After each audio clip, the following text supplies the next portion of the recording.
So it is my birthday tomorrow, and I have decided I'm going to treat myself to some books that I definitely do not need. So we're going book shopping today. I'm getting older, but I still can't read a vibe. 'Cause my world is on fire, but we're saying we're doing fine. I never thought I'd make it here past 25. Ooh, but maybe I just overthinking and wasting time.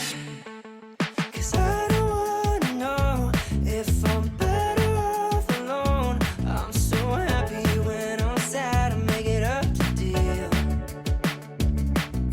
'Cause I just need to see what the hell it's supposed to mean, so I can make it better, make it real.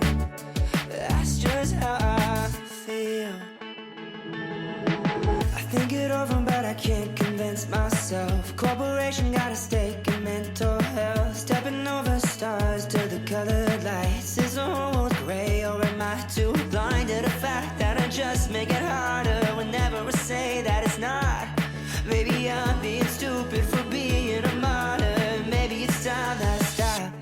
Hey, 'cause I Okay, so I got a lot of books. We're going to dive right in because there are 12 books here. It is a few days later. We're going to start with a book that I picked up the week before this past weekend, which is Red, White, and Royal Blue by Casey McQuiston. I have already read this book, but I read it on my Kindle and I wanted a physical copy, and I saw this copy in indigo. I don't know where it came from, but there's also like a Crooked Kingdom and Six of Crows books in this style that are pretty much the same color scheme, which I feel like is kind of weird because this is a romance, so I feel like this makes more sense. Anyway, I thought it was really pretty with the blue and the pink and the giant crown, which is very fitting to the story, which, if you don't know, is about Alex Claremont Diaz, who is the son of the President of the United States, and he has some fairly one-sided beef with the Prince of England, Henry, and he gets invited to a royal wedding and wreaks some very public havoc with Henry. So they have to do this like PR stunt where they try and convince the world that they're friends, so there's no like wars, I guess, and they slowly fall in love, and it is very cute and very cheesy, and I love it so much. I reread it very recently because I wanted to read it again before the movie came out. We are kind of sticking to a theme of books that I have already read, and the next book that I got is How the King of Elfhame Learned to Hate Stories, and I read this the day I got it, and it's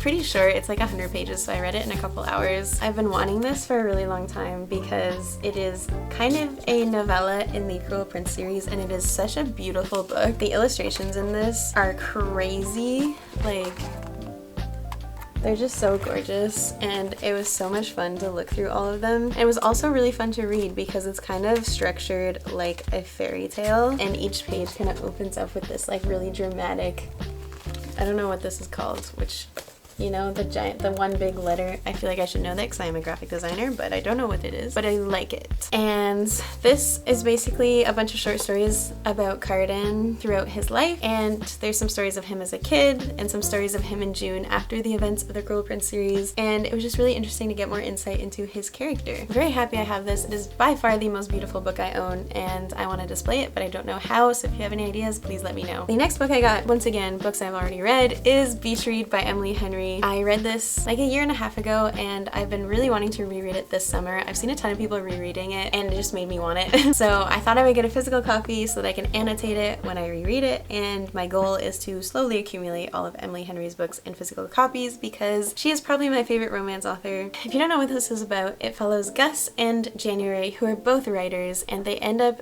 next door to each other in these cabins, and Gus is kind of like cranky, writes literary fiction. It's very grumpy sunshine, and January writes romance, but both of them have writer's block, and they decide to swap genres for the summer and see if they can write a book in the other person's genre. Then they go on all these outings and cute little events to get inspiration for their books, and the last line of this description is, everyone will finish a book and no one will fall in love. Really. And it's just so cute, and I remember the banter being amazing, and I can't wait to reread this. And then the next book, we're finally into books, well, for now, that I have not read is Icebreaker by Hannah Grace, which I feel like I am the last person to read this. I've been seeing it everywhere for the last 7 months, and I finally picked it up because it was 25% off and it was my birthday and I can do what I want. This book is a romance between a hockey player and a figure skater, and it follows Anastasia, who has worked her entire life for a shot at Team USA. And it looks like everything's going according to plan when she gets a full scholarship to the University of California. Nothing will stand in her way, not even the captain of the hockey team, Nate Hawkins. Nate's focus as team captain is on keeping his team on the ice, which is tricky when a facilities mishap means they are forced to share a rink with the figure skating team, including Anastasia, who clearly can't stand him. But when Anastasia's skating partner faces an uncertain future, she may have to look to Nate to take her shot. Sparks fly, but Anastasia isn't worried because she could never like a hockey player, right? Fourth romance sounds really cute. I'm pretty sure that Nate ends up kind of subbing in as her figure skating partner, which sounds really interesting to read. So I think this will be a great summer book,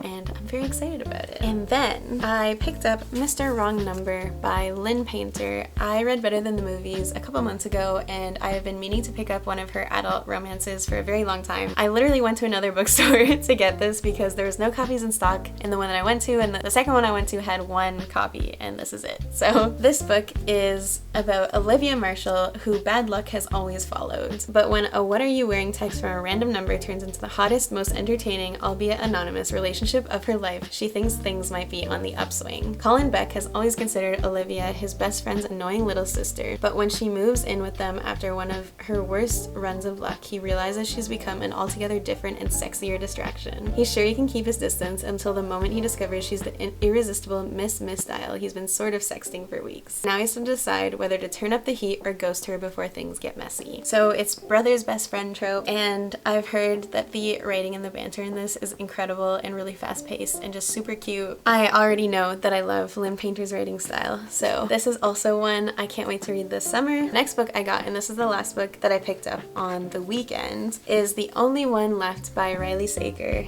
And Riley Sager is very quickly becoming one of my favorite thriller authors, and this is his newest book. It was 25% off, so I bought it. And the thing that got me to buy this was the description on the back has this like horrifying rhyme. And it says, at 17, Lenora Hope hung her sister with a rope, stabbed her father with a knife, took her mother's happy life. It wasn't me, Lenora said, but she's the only one not dead. So this book takes place in 1983, and it follows Kit, who is a caregiver, and she shows up at this isolated mansion where this horrifying murder took place like 50 years ago to take care of Lenora Hope, who was accused of murdering her entire family, but there was no evidence, so she was never convicted. Slowly, she gets to know Lenora, she unravels more about what happened all those years ago, and she starts to suspect that Lenora might not be telling the complete truth, and that the seemingly harmless woman in her care could be more dangerous than she first thought. So I've actually already started reading this, and I'm like 70 pages in, and it's really good so far. It switches kind of between Lenora typewriting her story out because she had a stroke and has lost all function to like every part of her body except her left hand, so she can't speak. So she's typing out her entire story to Kit, and then like the past when Kit starts working with Lenora. I'm already very invested in this, and I'm excited to finish it. The rest of these books, my best friend got me for my birthday, which is absolutely unhinged of her, but I am very, very thankful, and I love her very much because she got me 6 books. So the first one is the Heartstopper yearbook. I have been wanting for the longest time. Every time we walk into a bookstore, I look at this and I think about buying it because it's just so cute, but I was like, no, I don't need it, it's fine. But I'm so happy I have it. This is basically just a timeline of Alice's drawings of the Heartstopper comic, and it has a bunch of mini comics and more information about the characters, and like it even has the dogs.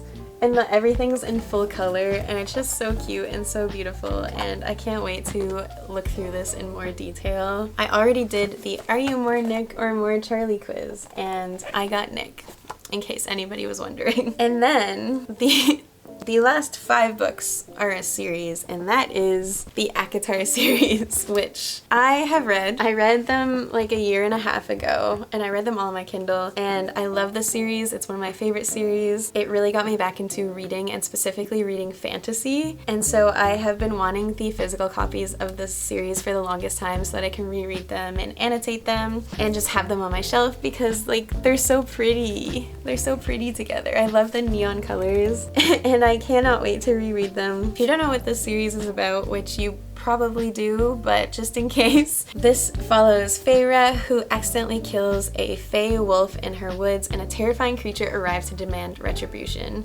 Dragged to the treacherous magical land she knows about only from legends, Feyre discovers that her captor is not truly a beast, but one of lethal immortal fairies who once ruled her world. At least he's not a beast all the time. As she adapts to her new home, her feelings for the fairy, Tamlin, transform from icy hostility into a fiery passion that burns through every lie she's been told about the beautiful, dangerous world of the Fae. But something is not right in fairylands. An ancient, wicked shadow is growing, and Feyre must find a way to stop it or doom Tamlin and his world forever. There's obviously so much more to this series than what is on the back of this book. It is now 4.5 books long, I will say, because one of them is a novella, but I love the series, and I love Feyre and Rhysand, and the first book especially I think is a really good intro to a fantasy series because it's not crazy long, and a lot happens in this book, and Feyre goes through like all these trials at the end of it that had me absolutely hooked. So I cannot wait to reread this series, and I don't know how I'm going to display this series either, because if you cannot tell, I am very quickly running out of room on my bookshelves, so it's fine. After 12 books, I should be on a book buying ban. However, I did get book gift cards for my birthday, so I will be buying more books, probably. So let me know if you have read any of these books. I would love to hear your thoughts and talk about them. If you enjoyed this video, you can subscribe down below for new bookish videos every single week, and probably a new book shopping / haul video coming soon because I have no self-control. And hopefully you enjoyed this video, and I will see you in the next one. Bye!